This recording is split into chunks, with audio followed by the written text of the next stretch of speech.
In January 1945, Soviet soldiers entered a sprawling complex of buildings in occupied Poland and discovered something that defied immediate comprehension. Stacked before them were over 7,000 pairs of children's shoes, mountains of human hair weighing multiple tons, suitcases labeled with names and addresses of people who no longer existed. The soldiers had liberated Auschwitz-Birkenau, and what they found was not simply a camp, but an industrialized system designed for a single purpose: the systematic murder of over 1 million human beings. And this footage, recently colorized from the original film, shows the very ramps and buildings where that machinery of death operated. But here is the question that haunts historians, psychologists, and moral philosophers to this day. How was this possible? How do you engineer murder on an industrial scale? How do you coordinate the logistics? How do you design the buildings? And perhaps most disturbingly, how do you convince ordinary human beings to operate this machinery day after day? This documentary presents the operational blueprint of the most efficient killing facility ever constructed. We will examine the continent-wide railway system that delivered victims directly to gas chambers. We will walk through architectural plans that engineered psychological distance between killer and victim. We will analyze the bureaucratic systems that turned mass murder into paperwork. And we will confront the uncomfortable reality that the people who ran this system were not monsters from another species, but human beings who went home to their families each night. This is not a story for shock value.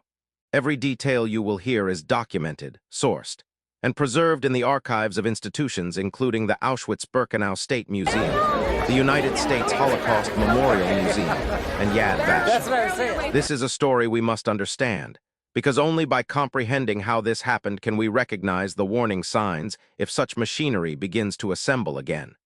This is the blueprint of evil.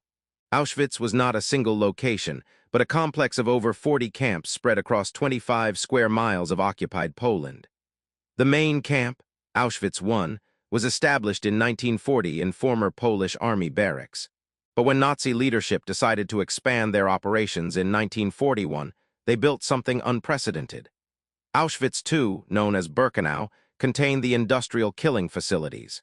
4 massive complexes combining gas chambers with cremation furnaces, each capable of murdering and disposing of thousands of people every single day. But these facilities would have been useless without a delivery system. The Nazi regime constructed what historians at the United States Holocaust Memorial Museum describe as the most elaborate logistical operation of the Second World War after military supply chains.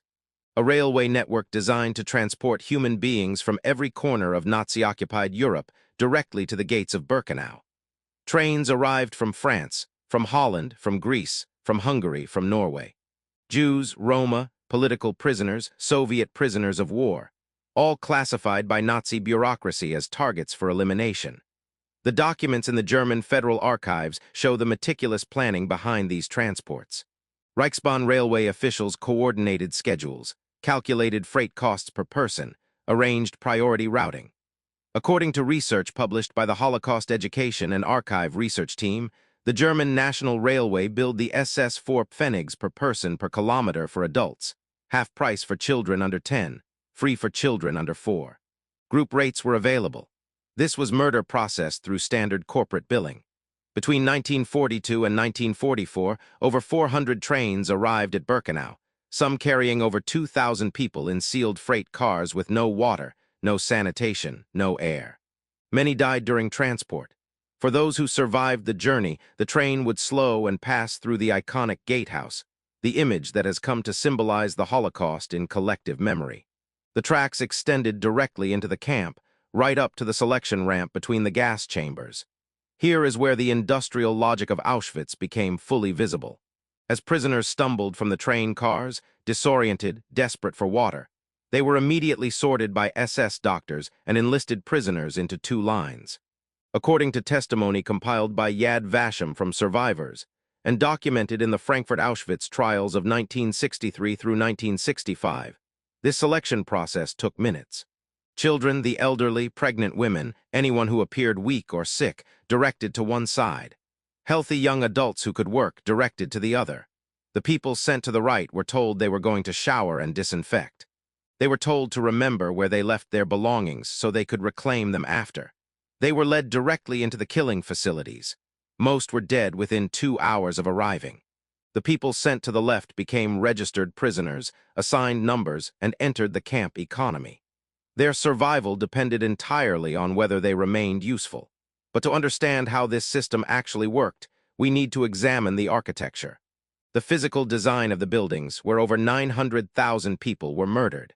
The blueprints held in the Auschwitz-Birkenau State Museum archives reveal something chilling. These were not crude or improvised structures. They were carefully engineered by professional architects and construction firms. The company Topf and Sons designed and built the cremation furnaces, competing for the contract with detailed technical specifications. The architectural firm of SS Captain Karl Bischoff drew up plans for 4 separate killing facilities designated Crematorium II, Crematorium III, Crematorium IV, and Crematorium V. The 2 largest, Crema II and Crema III, were mirror images of each other. Each building contained an underground undressing room measuring over 400 square meters. After victims were told to undress for showers, they moved into an adjacent underground chamber of similar size, fitted with fake shower heads in the ceiling. The doors, disguised as ordinary shower room doors, were in reality gas-tight and could only be opened from outside. Once the chamber was packed, SS personnel on the surface dropped Zyklon B pellets through vents in the roof. Zyklon B was a commercial pesticide, hydrogen cyanide absorbed into porous pellets. On contact with air, it released toxic gas. Death occurred within minutes, though the exact time varied based on proximity to the vents and the physical condition of victims. After approximately 30 minutes, ventilation fans cleared the gas, and Sonderkommando prisoners, Jewish prisoners forced to work in the gas chambers, opened the doors and removed the bodies. The architectural plans show that the cremation furnaces were positioned directly above, accessible by elevator. This was the industrial logic: minimize transportation, maximize efficiency. The top company records, preserved and analyzed by Holocaust historian Jean-Claude Pressac, include business correspondence casually discussing the capacity of different furnace models. A letter from February 1943 from engineer Fritz Sander discusses a new continuous operation furnace design, claiming it could dispose of bodies at an unprecedented rate. These were not secretive coded messages. They discussed human beings as a disposal problem requiring an engineering solution. The requisition documents for Zyklon B are similarly bureaucratic. Orders placed by SS pharmacists specifying quantities, delivery schedules, payment terms. One requisition form from the Auschwitz pharmacy office, dated May 19, 1943, orders 200 kilograms of Zyklon B. Another from August requests 300 kilograms. The supplier was Degesch, a corporation partly owned by IG Farben, one of Germany's largest chemical conglomerates. These companies knew their product was being used to kill human beings. They fulfilled the orders. They sent invoices. They expected payment. So we return to our central question. How was this possible? We have established the physical infrastructure. Railways delivered victims. Buildings were designed for efficient killing. Chemicals were supplied through normal commercial channels. But infrastructure does not operate itself. Who ran this system? And how did they do it day after day? To answer this, we need to examine what happened after selection. For those who were not immediately murdered, entry into Auschwitz meant systematic erasure of individual identity. Everything that marked you as a unique human being was stripped away according to a precise bureaucratic process. First, all personal belongings were confiscated. Suitcases, clothing, eyeglasses, prosthetic limbs, family photographs. According to survivor testimony documented in the Auschwitz-Birkenau State Museum Oral History Collection, prisoners were told these items would be returned, but they never were. Instead, they were transported to a section of the camp prisoners called Canada, named because Canada symbolized unimaginable wealth. Here, work details of prisoners sorted through the belongings of the murdered. Clothing was bundled and shipped to Germany for war relief. Currency and valuables were deposited in SS accounts. The detailed inventory records surviving in German archives show the staggering scale. One accounting document from February 1943 lists items confiscated from arriving transports. Over 200,000 sets of men's clothing. Nearly 200,000 sets of women's clothing. Pounds of gold extracted from dental fillings. This was not random plunder. This was systematic inventory management. After confiscation, prisoners were stripped, shaved of all body hair, and disinfected. Men and women were separated. Then came tattooing. Auschwitz was the only Nazi camp that tattooed prisoners with identification numbers. According to research by the Auschwitz Memorial Museum, this practice began in autumn 1941 when the prisoner population grew too large for guards to track. Initially, numbers were sewn onto uniforms, but uniforms got exchanged and worn out.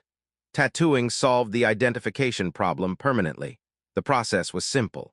A single needle or group of needles dipped in ink, jabbed repeatedly into the forearm to form numbers. No anesthetic. For many survivors who gave testimony after liberation, this moment of being tattooed represented the final psychological break. You were no longer a name. You were a number in an inventory system. Primo Levi, the Italian chemist and Auschwitz survivor who wrote extensively about his experience, described this moment in his memoir, If This Is a Man. He wrote that the camp demonstrated the possibility of erasing not just life, but identity itself. To render human beings into units of labor to be exploited until they ceased to be useful, then disposed of. The camp operated on a strict hierarchy. At the top, the SS Garrison, the Schutzstaffel paramilitary organization responsible for administering concentration camps across Nazi-occupied territory. Below them, a much larger population of prisoners assigned to administrative roles. Block leaders who supervised barracks, capos who oversaw work details, clerks who maintained records. This system served two purposes according to analysis by historian Nikolaus Wachsmann in his comprehensive study, KL, A History of the Nazi Concentration Camps. First, it reduced the number of German personnel needed. Second, it forced prisoners to enforce rules against other prisoners, fragmenting solidarity and transferring psychological burden. The SS could remain relatively distant from the daily brutality. They designed the system. They set the rules, but they made prisoners enforce it. This created what psychologists call moral injury among prisoner functionaries, many of whom after liberation struggled with guilt for actions they were forced to commit to survive. The mountains of confiscated belongings preserved at the Auschwitz-Birkenau site today provide tangible evidence of scale. Behind glass in the museum buildings, you can see piles of human hair, over 40,000 pairs of shoes, hundreds of prosthetic limbs, thousands of suitcases still marked with names and addresses. These were not anonymous masses. Every shoe belonged to a specific person. Every suitcase was packed by someone who believed they were being resettled, who carefully chose which possessions to bring. The Nazi ledgers recording these confiscated items used banking terminology. Assets, inventory, processing. Language that transformed theft of personal belongings into bureaucratic normalcy. According to estimates by the Auschwitz-Birkenau State Museum, based on transport records cross-referenced with construction capacity and Zyklon B deliveries, at least 1.1 million people were murdered at Auschwitz-Birkenau between 1940 and 1945. Approximately 1 million were Jewish. Around 70,000 were non-Jewish Polish political prisoners. 21,000 were Roma. 15,000 were Soviet prisoners of war. Others included Jehovah's Witnesses, homosexuals, so-called asocials, repeat criminals, and resistance members from across occupied Europe. But numbers alone cannot convey the reality. Each number was a specific human being with a name, a history, relationships, dreams. The transport manifests preserved in archives list names.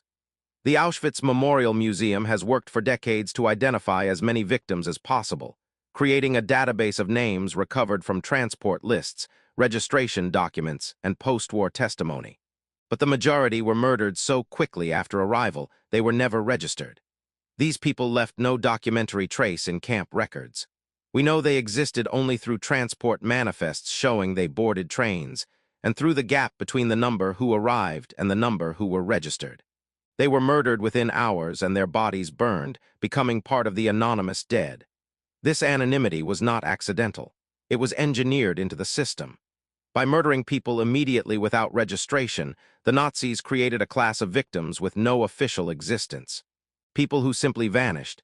So we return again to our central question, now in sharper form. We understand the logistics, we understand the architecture, we understand the bureaucratic systems. But who were the people who operated this machinery? The question of perpetrators is perhaps the most psychologically disturbing aspect of Auschwitz, because the answer is not what we might prefer to believe. The SS personnel who ran Auschwitz were not all fanatical ideologues. They were not all sadists who enjoyed cruelty. Many were ordinary men who took jobs, followed orders, and rationalized their participation in industrialized murder. According to research by historian Christopher Browning in his study Ordinary Men, Reserve Police Battalion 101, and The Final Solution in Poland, many perpetrators of Holocaust atrocities were middle-aged, working-class men conscripted into police battalions. They were not members of the Nazi Party elite. They were not particularly anti-Semitic before the war. They were drafted, assigned duties, and they complied. Browning's research, based on post-war interrogations of battalion members, revealed that those who did refuse to participate in mass shootings generally faced no severe punishment. They were reassigned to other duties. Peer pressure and careerism, not threats of death, kept most men participating. The testimony of Rudolf Höss, the longest-serving commandant of Auschwitz, provides disturbing insight into the perpetrator mindset. Höss was captured after the war, testified at the Nuremberg trials, and was later tried and executed by Poland in 1947. In his written testimony and memoirs composed in prison, Höss described himself as a dutiful officer following orders for the good of his country. He discussed technical challenges of mass murder in the tone of a factory manager discussing production problems. He complained that some methods were inefficient. He described his search for more effective killing methods with matter-of-fact bureaucratic language. According to Höss biographer Thomas Harding, Höss never expressed moral qualms about the murders themselves, only about the difficulty of managing the scale. He worried about the psychological strain on his men. He noted that some SS guards became alcoholics. Some had mental breakdowns. This, to Höss, was the problem, not the murder but the operational challenge of maintaining staff morale while operating a death factory. The psychological architecture of Auschwitz was designed to address exactly this problem. How do you enable ordinary people to commit extraordinary atrocities without psychological collapse?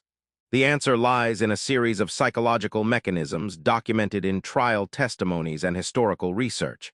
First, physical distance. Those who made policy decisions never witnessed the consequences. Hitler never visited a death camp. Himmler visited Auschwitz twice, but evidence suggests he left disturbed by what he saw. The bureaucrats in Berlin who coordinated deportations worked with transport manifests and population statistics. They never saw the people. Second, role fragmentation. No single person was responsible for the complete process. Railway officials transported people but didn't kill them. Guards at the ramp sorted people but didn't operate the gas chambers. Those who dropped Zyklon B didn't witness the dying. Those who removed bodies didn't make policy. Everyone could tell themselves they were just doing their small part. Third, dehumanizing language. Official Nazi documents almost never used the word murder. They used special treatment, evacuation, resettlement, final solution. Victims were referred to by category, not as individuals. Jews, prisoners, units. This linguistic engineering created psychological distance. When you refer to human beings as units to be processed, it becomes easier to process them. Fourth, obedience to authority. The famous experiments conducted by psychologist Stanley Milgram in the 1960s, where ordinary Americans were willing to administer what they believed were dangerous electric shocks when instructed by an authority figure, demonstrated that humans have a powerful psychological tendency to defer moral responsibility to authority.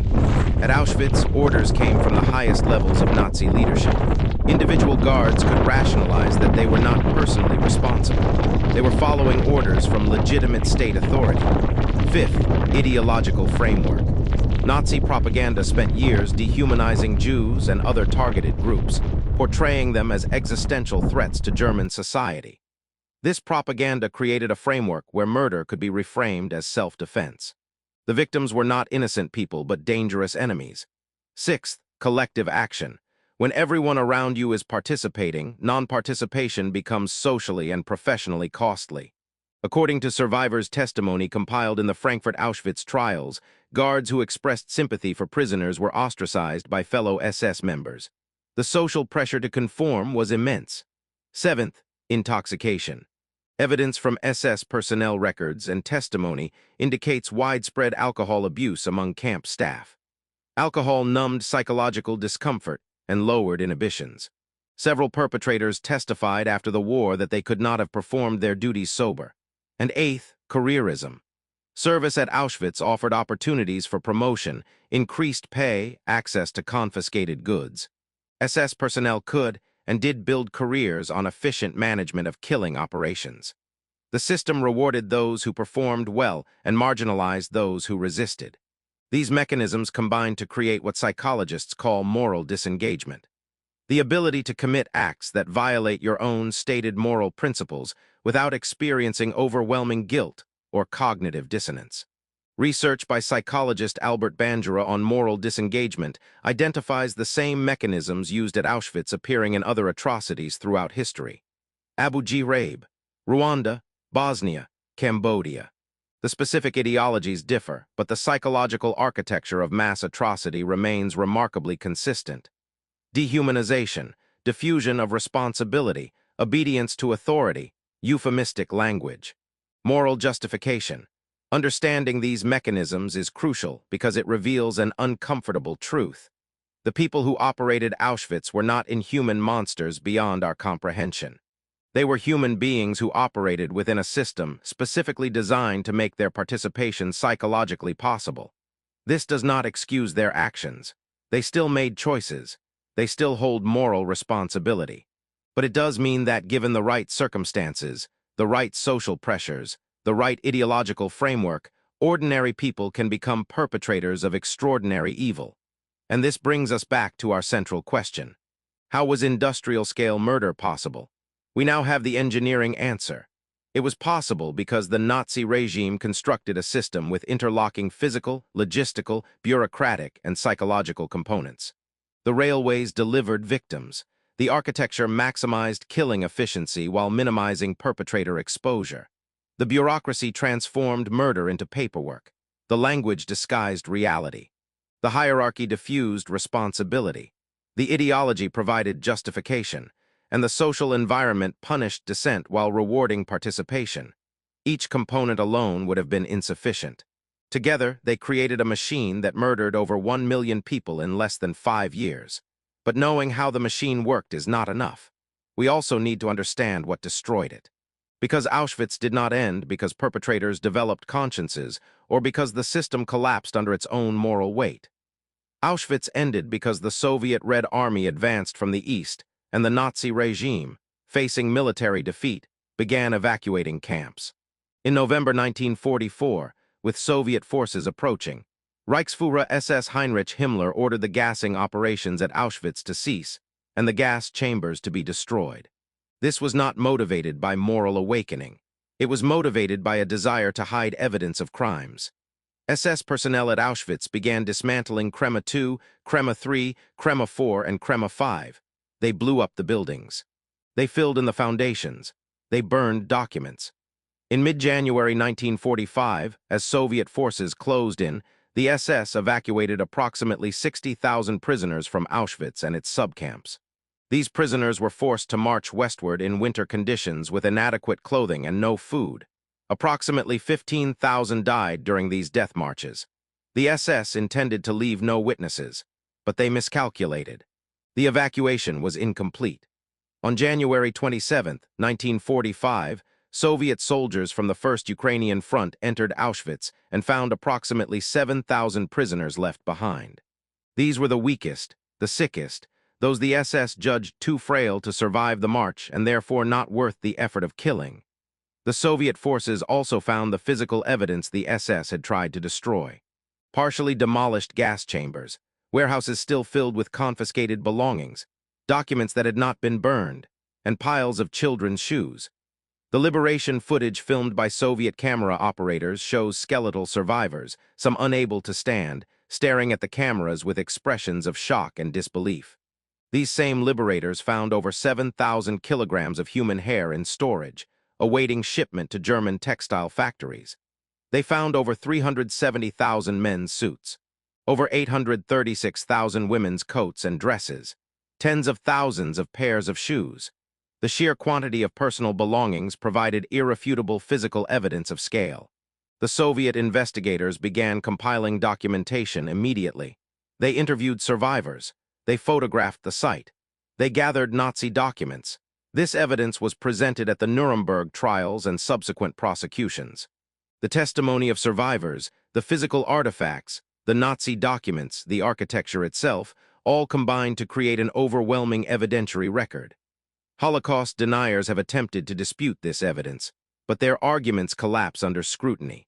The documentation is too extensive, too consistent, too corroborated across multiple independent sources. The blueprints exist. The requisition forms exist. The transport manifests exist. The testimonies from perpetrators and survivors align. The physical site still stands. Auschwitz happened. Today, the Auschwitz-Birkenau site is preserved as a memorial and museum. It was designated a UNESCO World Heritage Site in 1979. According to the Auschwitz-Birkenau State Museum, over 2 million people visit annually. The museum preserves the physical evidence. The buildings, though deteriorating, are maintained. The artifacts are displayed. The educational exhibits explain the history. The archives maintain records and continue research. The site serves multiple functions. It is a memorial to the dead.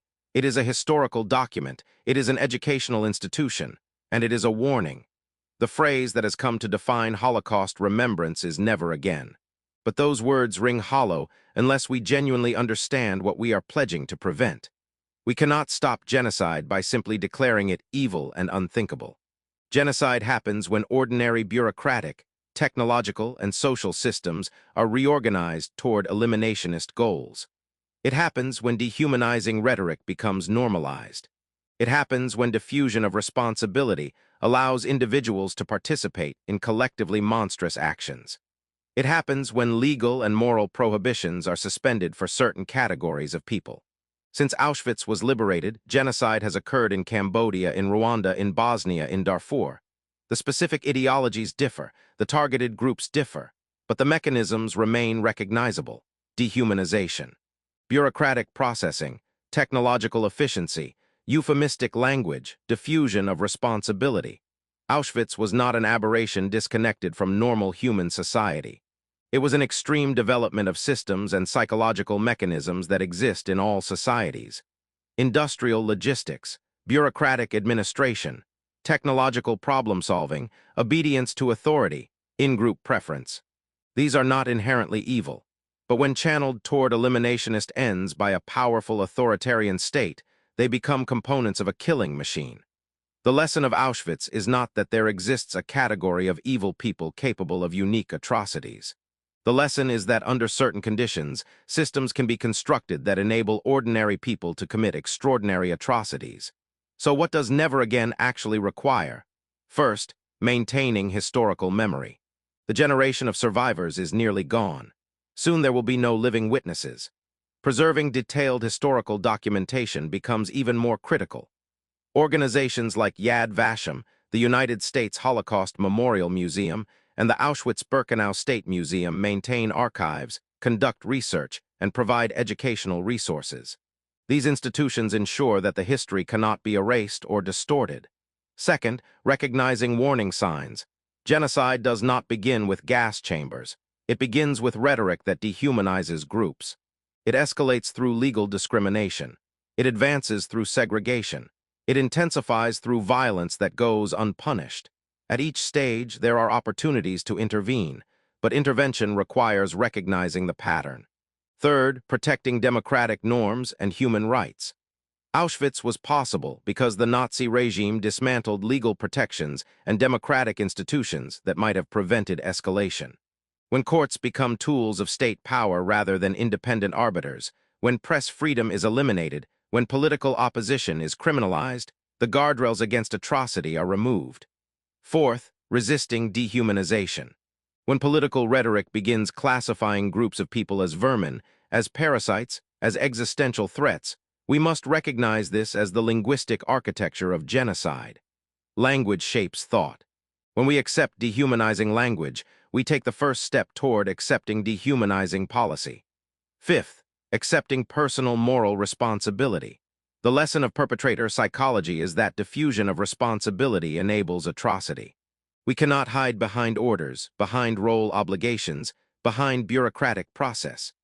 Each individual bears moral responsibility for their actions, regardless of what authority commands or what everyone else is doing. Sixth, supporting institutions that promote human dignity and human rights. The United Nations, international courts, human rights organizations, refugee assistance organizations. These institutions exist specifically to prevent and respond to atrocities. They require support, funding, and political will. The story of Auschwitz is not simply a historical narrative about something that happened in the past. It is a blueprint, a detailed documentation of how industrial-scale murder becomes possible when the right systems align. Understanding that blueprint is essential, not to satisfy historical curiosity, but to recognize if similar systems begin assembling again. The machinery of Auschwitz required railways. Today we have more efficient transportation. It required record-keeping bureaucracy. Today we have computational databases. It required chemical manufacturing. Today we have more sophisticated technologies. The physical tools available for atrocity have only improved. The psychological mechanisms that enable participation have not changed. Dehumanization still works. Diffusion of responsibility still works. Obedience to authority still works. Euphemistic language still works. Social conformity still works. These are human universals, not specific to Nazi Germany. The central question we posed at the beginning was, how was industrial-scale murder possible? The answer is now clear. It was possible because a modern state reorganized its logistics, its architecture, its bureaucracy, and its social psychology toward eliminationist goals. It was possible because ordinary people, operating within this system, made individual choices to participate. It was possible because each component reinforced the others, creating a machine greater than the sum of its parts. And the uncomfortable truth is that it remains possible. The infrastructure of modernity, the technologies of efficiency, the psychology of obedience, all still exist. What prevents another Auschwitz is not the absence of capability, but the presence of political and moral structures that channel human systems toward different ends. Those structures are not permanent. They require constant maintenance and defense. If you have stayed with this documentary to this point, you have confronted difficult material. You have heard detailed descriptions of how human beings were systematically murdered. You have examined the architecture that enabled it. You have confronted the psychology of perpetrators. This is not easy knowledge to hold, but it is necessary knowledge. Turning away, declaring it too disturbing, convincing ourselves it could never happen again, these responses, while emotionally understandable, are dangerous. They leave us vulnerable. The sites of former camps, the archived documents, the recorded testimonies, these exist not to traumatize but to educate. The obligation of those of us who were born after is to bear witness to the testimony of those who survived, to maintain the historical record, to pass the knowledge to the next generation, and to recognize the warning signs if the machinery of genocide begins assembling again. I want you to think about something, and if you feel comfortable, share your thoughts respectfully in the comments. We have established that the perpetrators of Auschwitz were not uniquely evil monsters, but ordinary people operating within a system designed to make their participation psychologically possible. This raises a disturbing question. Under what circumstances might you or I become participants in atrocity? What social pressures, what authority figures, what ideological frameworks might lead us to make similar choices? This is not an abstract philosophical question. It is urgently practical, because recognizing our own psychological vulnerability is the first step toward consciously resisting it. The perpetrators of Auschwitz did not think of themselves as evil. They rationalized, they obeyed, they conformed, they advanced their careers. We must recognize these same impulses in ourselves and consciously choose moral courage over social conformity. If this documentary has value, if this history matters, then it requires action. Subscribe to this channel for more deeply researched historical documentaries that examine difficult truths with evidence and nuance. Share this video with others who need to understand this history. Educators, students, anyone who believes in the principle of never again.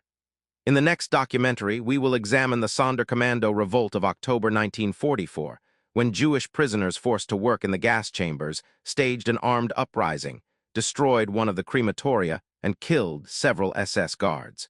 It was a doomed revolt. Almost all the participants were killed. But it stands as evidence that even in the most extreme circumstances, even after everything had been taken from them, human beings retain the capacity for resistance. That story, too, is part of the blueprint. Not just how atrocity happens, but how resistance happens even in the face of overwhelming power. The sources for this documentary are extensive and available. The Auschwitz-Birkenau State Museum website at auschwitz.org contains digitized archives, survivor testimonies, and historical research. The United States Holocaust Memorial Museum's Encyclopedia of the Holocaust at encyclopedia.ushm.org provides comprehensive historical documentation with extensive citations. Yad Vashem, the World Holocaust Remembrance Center in Israel, maintains the most extensive